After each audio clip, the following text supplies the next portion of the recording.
Before I can begin teaching you PHP, we of course need to get it set up on your system. And unfortunately, depending upon whether you're, for example, a Mac user or Windows or Linux, there's lots of different ways to get set up. And it would be great if we could all use the same setup or something as close as possible, because it'll make it easier for you to follow along.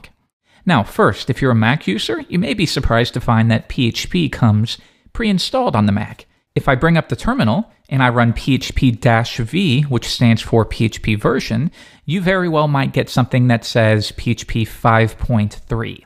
Now in this case it says PHP 5.4 because I have upgraded, but the system PHP, assuming you're running Lion, will be 5.3. If you're running an older version, it might be 5.2. And if you get nothing at all, that's okay. We're going to set up a MAMP stack shortly. So let's go ahead and open up Chrome, and I'll give you lots of different choices. So the most common one for Mac users, and we'll take a look at Windows as well, is called MAMP. And MAMP stands for Macintosh, Apache, MySQL, and PHP. So we call this a MAMP stack. It's everything you need to build dynamic web applications. But again, when you install OS X, you already have PHP and you already have Apache. So the only thing that you would need to technically download would be MySQL. And what you're going to find is that the more seasoned PHP developers, they don't really use a dedicated app like this because they already have it available on their system. They'll compile the latest version of PHP, use the system Apache, and then they will download MySQL and connect it that way. Now that said, honestly, it can be a little cumbersome if you're brand new to PHP, you're brand new to maybe the command line, possibly. That can absolutely be a little bit overwhelming. And I don't want you to be overwhelmed at this point. You're still at the point where you need to be excited how easy it is to work with PHP, because that's one of its selling points. It's amazingly simple to enter a little PHP and immediately see the results in the browser. And that's one of the reasons why it's become the most popular language available. And that's why for this course, I'm going to recommend that you keep it simple, stupid, KISS. So use one of these dedicated apps. Once you feel confident in PHP, if you want, take a look at creating your own MAMP stack using what's built into the system. So if you're a Mac user, the most popular one is available at mamp.info. You can just come down here and there is a pro version. Right now, just stick with the free version. The pro version gives you a little more flexibility. You can create things called virtual hosts much more easily without having to edit what we call the Apache config file, but you're not quite there yet, and you can do just about everything with the free version. Now, if you're a Windows user, you're going to want to take a look at WAMP. As you might expect, WAMP is the same thing, but for Windows users. So Windows, Apache, MySQL, and PHP. So if you're working along and you're on Windows, this is going to be the one that you set up. Next, if you're on Linux, then you'll want to take a look at something we call XAMPP. You might hear some people call it XAMPP. Either one really works. There's no official pronunciation, but most people do XAMPP. And you'll see actually this is available for every OS. So there's a version for Linux, one for Windows, one for Mac. And this is a great solution as well. Plenty of developers use it, and it's more or less the same thing. So you could see here, if I wanted to, we could use this version on my Mac, and that will set up Apache, PHP, MySQL. It also set up some extensions for PHP, like Pair, and overall it gives you a bunch of stuff that you can work with. It's a great solution. So if you're on Linux or Windows or Mac, and this is the one you would like to use, definitely get set up on this one. Next, we have one by Zend, and Zend is the company responsible for PHP, and they have something called Zend Server. Now, they have a professional plan, but they also have what they call the Community Edition, which is free to download. This is a fantastic choice. The only reason why I wouldn't immediately recommend it to you is because it offers so many configuration options, very helpful configuration options, but it might be overwhelming again. And remember, the idea is to keep it as simple as possible right now. You don't need all of the features and flexibility that the Community Edition can provide you. And lastly, even though there are some other ones that we haven't taken a look at, there is bitnami.org, and they offer some stacks as well. And so this one you can see is the MAMP stack, and it's more or less the same idea. But one advantage to them is they are far more consistent with updates. And that is something you always need to remember. Is the company constantly updating? So for example, the one that we've downloaded, mamp.info, if we're honest, they don't update it as much as they should. They haven't yet updated it to PHP 5.4, and they haven't updated it to the latest version of PHP MyAdmin. So things move slightly on the slow end with this version. Whereas Bitnami, on the other hand, if we scroll down, you'll see they already have a MAMP stack for 5.4.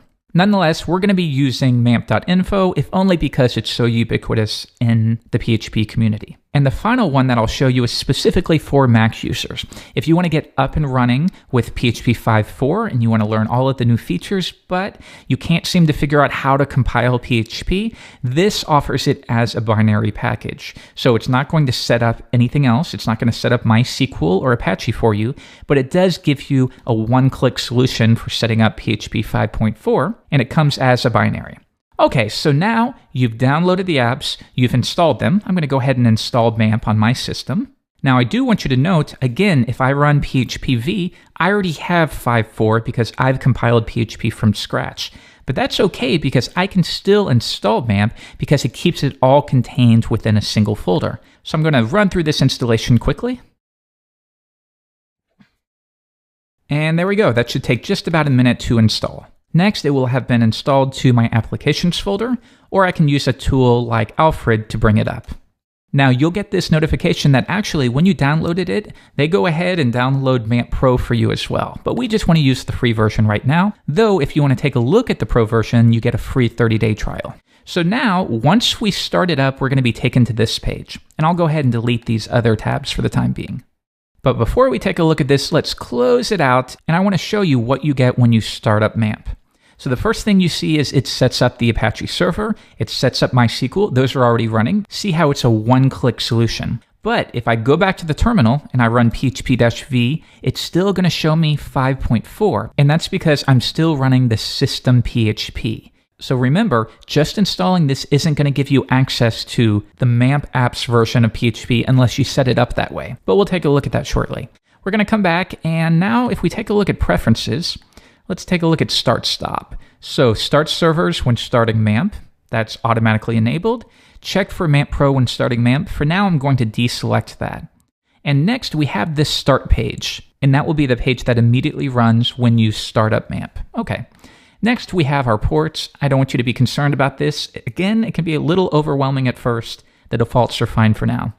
And next, you'll see PHP version. By default, it will be set to 5.3.6, or you can reduce it down to 5.2. We will exclusively be working in 5.3, so keep that selected. And then there are these extensions. Leave them like so for the time being. And lastly, we have Apache, and this is the server. This is the thing that's responsible for parsing the PHP, figuring out what we're trying to do, and rendering it on the page. It's our web server.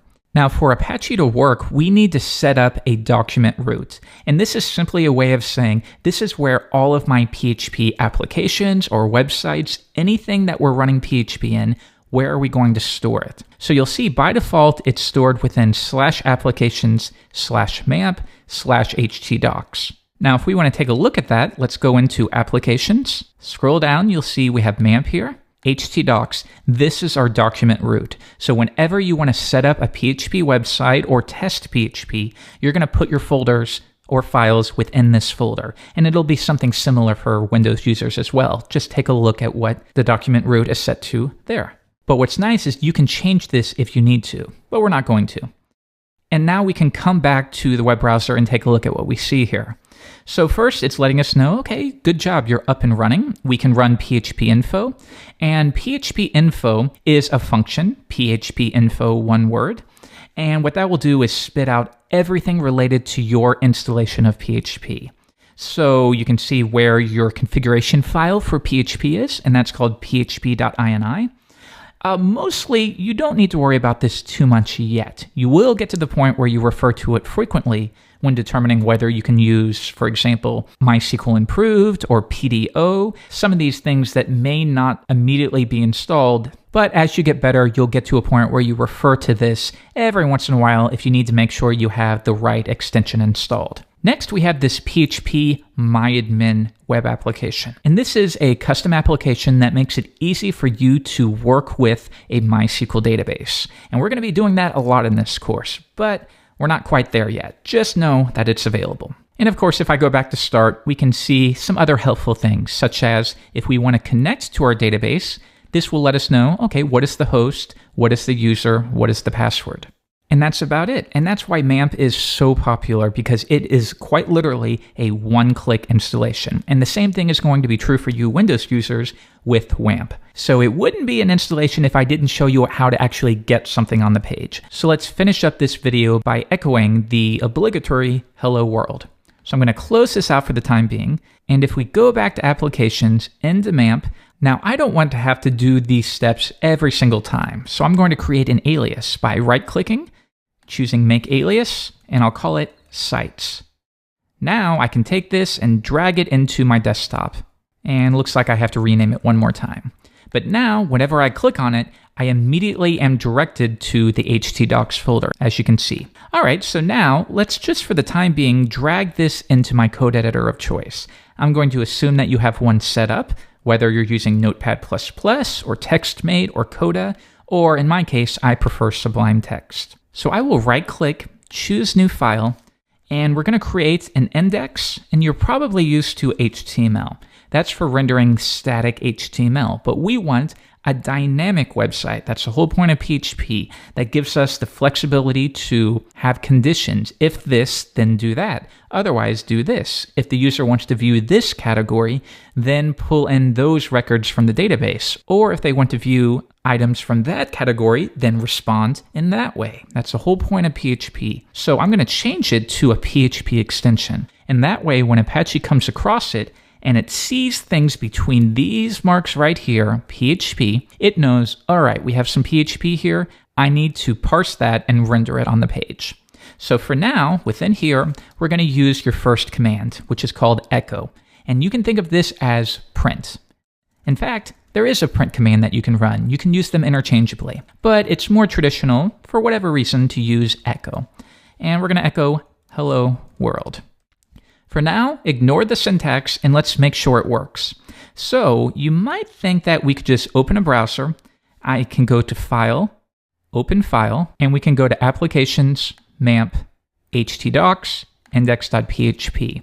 But that's actually not going to work how you would expect.